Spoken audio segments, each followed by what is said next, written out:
I have deep faith that the principle of the universe will be beautiful and simple.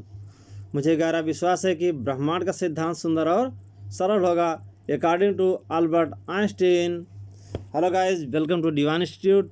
यदि आप channel पर पहली बार visit कर रहे हैं तो चैनल को सब्सक्राइब कर लें, पास में लगी बेल आइकन को प्रेस कर लें, जिससे हमारे द्वारा बनाई गई वीडियो की नोटिफिकेशन आपको रेगुलर मिलती रहे। आज हम अपने इस वीडियो में विश्व की प्रमुख नदियों की सूची के साथ और उनकी विस्तृत व्याख्या के साथ उपस्थित हुआ। प्लीज़ वीडियो को शुरू से लेकर अंत तक जरूर वॉच करें। तो आइए अपनी इस श्रृंखला में देखते हैं नील नदी। नील नदी जो है विश्व की सबसे बड़ी नदी है, जो अफ्रीका की सबसे बड़ी झील विक्टोरिया से निकलकर विस्तृत सहारा मरुस्थल के पूर्वी भाग को पार करते हुए उत्तर में भूमध्य सागर में उतर पड़ती है। यह भूमध्य सागर के निकट भारी वर्षा वाले क्षेत्रों से निकलकर दक्षिण से उत्तर क्रमशः ये 3-4 देशों में युगांडा, इथियोपिया, सूडान और मिस्र से होकर बहुत से बहते हुए काफ़ी लंबी घाटी बनाती है, जिसके दोनों ओर की भूमि पतली पट्टी के रूप में श्यामला दिखाई देती है। और नील नदी को मिस्र का वरदान कहा जाता है। इसका विलय भूमध्य सागर में होता है और इसकी लंबाई 6,690 किलोमीटर है। अब हमारा दूसरी नदी है अमेज़न नदी। अमेज़न नदी दक्षिण अमेरिका से होकर बहने वाली एक नदी है। आयतन के हिसाब से यह विश्व की सबसे बड़ी और लंबाई के हिसाब से दूसरी नदी है। यह ब्राज़ील, पेरू, बोलिविया, कोलंबिया तथा इक्वाडोर से होकर बहती है। यह पेरू के एंडीज पर्वतमाला से निकलकर पूर्व की ओर बहती है। इसका विलय अटलांटिक महासागर में होता है। इसकी प्रवाह घाटी विश्व में बृहत्तम है तथा इसमें जल की प्रवाह दर इसके बाद की 8 नदियों की योग से भी अधिक है। इसके लंबे चौड़े पाट के कारण इस नदी पर पुलों का अभाव है। इसकी लंबाई 6,296 किलोमीटर है। हमारी है तीसरा मिसिसिपी मिसौरी रॉक नदी, जो कि उत्तरी अमेरिका के महाद्वीप का सबसे बड़ा नदी मंडल है। यह पूरी तरह संयुक्त राज्य अमेरिका के क्षेत्र के भीतर बहती है। इस नदी का स्रोत मिनेसोटा राज्य की इटास्का झील में से है, जहां से यह घुमावों के साथ दक्षिण की ओर चलती है। 2,320 मील का सफ़र यानी कि 3,730 किलोमीटर का सफ़र तय करके यह मेक्सिको की खाड़ी में नदी मुख बनाकर विलय हो जाती है। हमारा नेक्स्ट है यांगसी नदी या चोंगजियांग नदी। यांगसी नदी चीन में बहने वाली नदी हुएझन एशिया महाद्वीप की सबसे लंबी, पूरी दुनिया में तीसरे सबसे लंबी नदी है, जो तिब्बत के पठार से निकलती है, जिसका विलय चीन के सागर में होता है।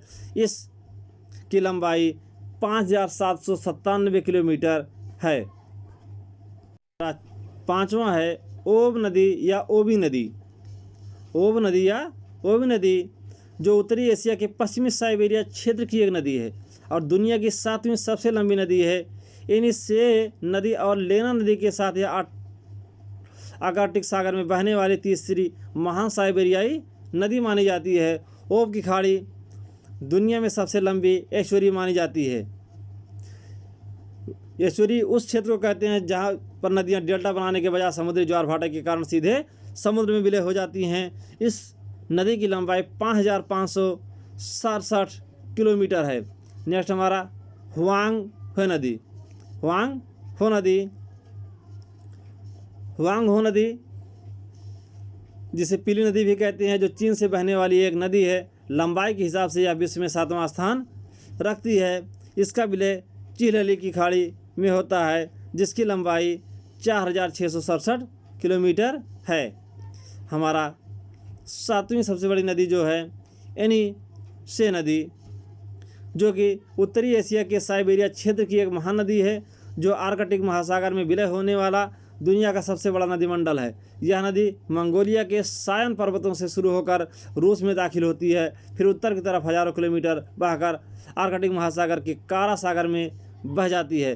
कुल मिलाकर यह 5,539 किलोमीटर लंबी है। इसकी औसत गहराई 14 मीटर यानी कि 45 फुट और सबसे ज़्यादा गहराई 24 फुट जो कि 80 फीट है।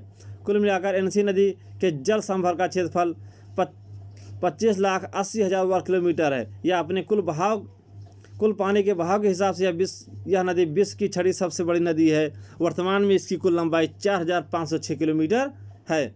हमारा नेक्स्ट है पराना नदी। पराना नदी जो है दक्षिण मध्य अमेरिका में बहने वाली एक नदी है। यह ब्राज़ील, पैराग्वे और अर्जेंटीना में बहते हुए 4498 किलोमीटर का सफ़र तय करती है। दक्षिण अमेरिका में बहने वाली नदियों में अमेजन नदी के बाद यह दूसरी सबसे बड़ी नदी है। पराना नदी का नाम का अर्थ समुद्र जैसी विशाल। पराना का अर्थ होता है समुद्र जैसी विशाल।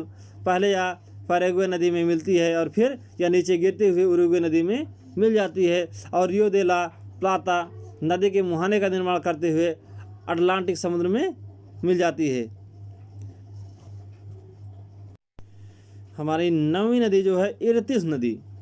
इर्तिश नदी जो है उत्तरी एशिया के साइबेरिया क्षेत्र की एक नदी है और ओब नदी की प्रमुख उपनदी है।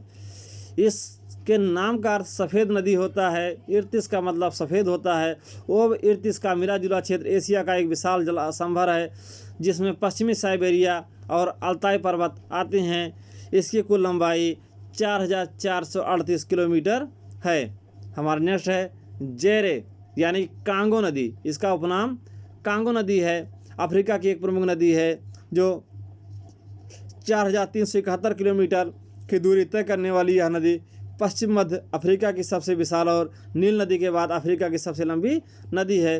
कांगो नदी विश्व की समस्त नदियों में दक्षिण अमेरिका की अमेजन नदी के बाद दूसरी सबसे अधिक जल प्रवाह वाली नदी है।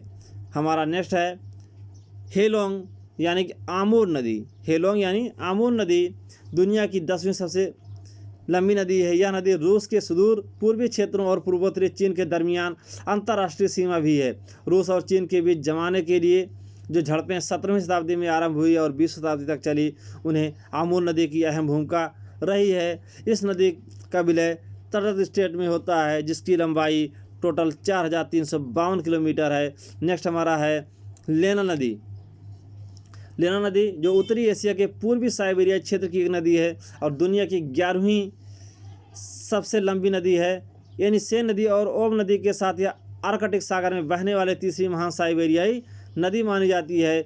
इसकी पूरी लंबाई 4472 किलोमीटर पहले थी, वर्तमान में 4268 किलोमीटर है। यह पूरी तरह रूस के अंदर बहने वाली सबसे लंबी नदी है। तो दोस्तों ये वीडियो आपको पसंद आया होगा। हम आशा करते हैं आप हमारे इस वीडियो को लाइक कीजिए, शेयर कीजिए ताकि मनोबल हमारा ऊंचा होता रहे और हम आपके लिए बेहतरीन से बेहतरीन वीडियो बनाते रहें। धन्यवाद।